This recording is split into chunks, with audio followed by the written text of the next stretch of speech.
मित्रों, विचारों की घड़दौड़ में एक विचार चलता रहा। एक विचार चलता रहा। गुरुदेव ने लिखा था, गुरुदेव ने स्वतंत्रता आंदोलन में अपनी भागीदारी निभाने के बाद जब देश और राष्ट्र स्वतंत्र हो गया तो उन्होंने कहा कि अब ऐसे लोगों की आवश्यकता पड़ेगी। देश तो स्वतंत्र हो गया, वर्षों की गुलामी में हमारे मन मस्तिष्क में जमा चिर संचित जो गुलामी की आदतें हैं,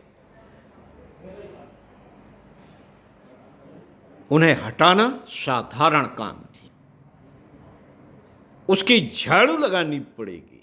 उसके लिए प्रबल प्रयत्न करना पड़ेगा और उन झाड़ झंखाड़ को साफ करने के लिए हर कोई अपना समय नहीं लगाएगा, लेकिन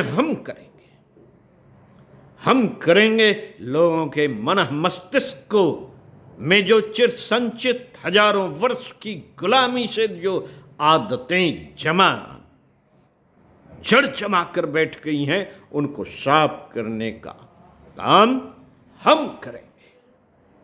अपने तप से, अपने बल से, अपने बुद्धि से, अपने विवेक से। और उन्होंने वो कर दिखाया, अपने पूरे जीवन को तपा के गला के एक ऐसा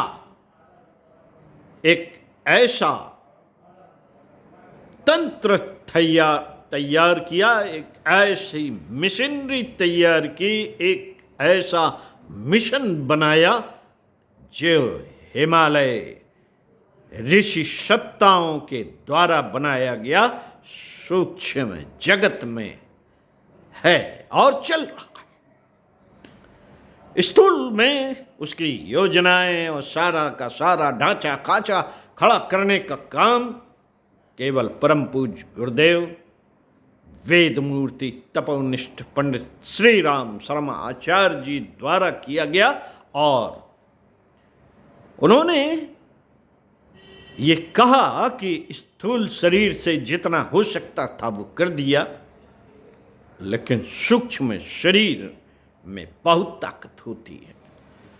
सूक्ष्म शरीर से मैं वो करूंगा कि ये ढांचा खाचा जितना भी बना हुआ है, धर्म क्षेत्र में जितना भी उल जलूल बातें घुसी हुई हैं, उन सब की झाड़ू लगा के फेंक दूंगा। उल्टी प्रक्रिया, एक क्रांतिकारी प्रक्रिया चलेगी शांत कुंज हरिद्वार से, और जो योजना बनी है वो पूरी होके रही। 7 आंदोलन चलाए गए, विचार क्रांति अभियान चलाया गया। ईश्वर क्या है, कहां है, ये बात बताई गई और ढूंढ के लाया गया। गुरुदेव कहते थे कि सूक्ष्म जगत से जितने भी हमारे परिजन पृथ्वी पर जन्म ले चुके हैं, उनको ढूंढ के हमें लाना है और अपनी बात उन्हें पहुंचानी है और उनका उपयोग समय समय पे करना है। ये साथियों कोई ऐसी बात नहीं है। सूक्ष्म जगत है, सूक्ष्म शरीर है, इसकी खोज हो चुकी है। कारण शरीर है, इसकी खोज हो चुकी है। सूक्ष्म शरीर कार्य करता है, ये वैज्ञानिकों ने इसकी खोज की जा चुकी है। अतुलित बलधामा हेम शैलाभ देहम, अतुलित बलधामम हेम शैलाभ देहम, धनुजवन क्षाणम ज्ञान नाम ग्रगण्यम। ये बात उसमें हनुमान चालीसा में आती है कि हनुमान जी कनक भूधराकार शरीरा, अपना शरीर इतना विशाल कर लेते थे कि और इतना सूक्ष्म कर लेते थे। वही बात वैज्ञानिकों ने सिद्ध कर लिए कि मनुष्य की जो एस्ट्रल बॉडी होती है, सूक्ष्म शरीर होता है, वो छोटा हो सकता है और बड़ा भी हो सकता है। तो साथियों, इसके साथ साथ ये भी खोज कर ली गई है साइंस में कि न्यूरॉन्स होते हैं और न्यूरॉन्स विचारणा ध्यान से गवर्न होते हैं और ध्यान के माध्यम से जहाँ भी प्रक्षेपित कर दिए जाएं वहाँ पहुँच जाते हैं और सूक्ष्म शरीर वहाँ पर दृश्यमान करने के बाद वो सब कुछ कर सकते हैं। न्यूरॉन्स तंत्रिकाओं का जाल पूरे शरीर में घुसा रहता है। मस्तिष्क में अगर न्यूरॉन्स तंत्रिकाएं जहाँ पर होती हैं वहाँ तो लोगों ने इस पे भी प्रयोग कर लिया है कि इलेक्ट्रोड के माध्यम से एक क्षण के वो मशीन लगाई और उसमें संदेश भेजे कि दौड़ो, क्षण दौड़ने लगा और एक लड़के को खड़ा कर दिया कि इसे मारो, मारने के लिए दौड़ने लगा और आवाज़ लगाई कि रुक जाओ, इसे मारना नहीं है, खड़े हो जाओ, खड़ा हो गया। तो भाइयों बहनों, जब महात्मा गांधी अंग्रेजों से लड़े थे तो एक विचार प्रवाह फैला था और उस विचार प्रवाह में सारे लोगों के मस्तिष्क में एक ही बात घूम रही थी कि अंग्रेजों, भारत छोड़ो, लड़ेंगे, मरेंगे, जो करना हो करेंगे, लेकिन हम स्वतंत्रता हासिल करके रहेंगे। और जाने कितने लोग उसमें उस भट्टी में झुक गए। किसने कहा था? कोई नौकरी दी थी, कोई आदेश दिया था? नहीं भाइयों, ये विचार प्रवाह सूक्ष्म जगत ब्रह्मांडी चेतना से चलता है और जब चलता है तो आंधी तूफान की तरह चलता है। कोई नहीं जानता था, लेकिन बदल गया ना हिंदुस्तान, स्वतंत्र हो गया ना। ऐसे ही युग निर्माण योजना जो इतनी विशाल है, जहाँ पर पूरे धर्म तंत्र को बदला जाना है, पूरी नियम व्यवस्था बदली जानी है, तो लगता है कि कैसे होगा। सब अलग अलग धर्म संप्रदाय के। गुरुदेव ने कह दिया कि पूरा विश्व गायत्री मैं कर दूंगा, तो कर कैसे देंगे?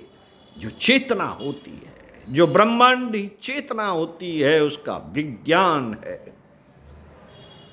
गुरुदेव ने कहीं कहा था कि तुम पहले मेहनत करो और मुझे जब करना होगा तो समस्त राष्ट्राध्यक्षों के दिलो दिमाग में न्यूरॉन्स तंत्रिका में जाकर आदेश दे दिया जाएगा कि यही करना है और सब वही करने के लिए आमादा हो जाएंगे। अभी तो ये विचार प्रवाह चल रहा है, अभी तो ये चेतनात्मक आंधी जगह जगह दिखाई पड़ती है।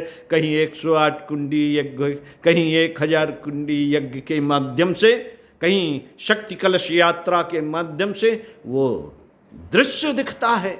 वो चेतनात्मक आंधी अपना स्वरूप दिखाती रहती है। जहाँ घुस जाती है वही दौड़ मच जाती है, भीड़ मच जाती है। लोग यही चिल्लाते हुए कहते रहते हैं, हम बदलेंगे, युग बदलेगा।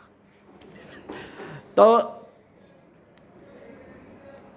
चेतना, चेतनात्मक प्रवाह परम पूज्य गुरुदेव के विचारों का जब फैलेगा तो विचार क्रांति अभियान से फैलेगा और विचार क्रांति ही हमारे लिए प्रमुख कार्य है। तो इसी को किसी ना किसी तरीके से करते रहिए साथियों। गुरुदेव ने कहा, अगर तुम मेरा काम करोगे तो मैं तुम्हारा पूरा परिवार से संबंधित जो भी काम होगा, जहां प्रॉब्लम परेशानी होगी, वो मैं करूंगा। एक हाथ दे, एक हाथ ले। श्रेय सौभाग्य आपके लिए लगा पड़ा है, बस आप खड़े हो जाइए। खड़े होने की हिम्मत जुटा लीजिए कि हम करेंगे इसे। फिर तो वो व्यवस्था सारी की सारी परम पूज्य गुरुदेव बनाते ही रहते हैं। सभी ने महसूस किया है, आपने भी किया होगा। तो साथियों, फिर से इन्हीं बातों को की याद दिलाते हुए अब हम अगले विषय पर कोई विचार आएगा, घुड़दौड़ मचेगी, फिर आपसे व्यक्त करेंगे। तब तक के लिए नमस्कार। ओम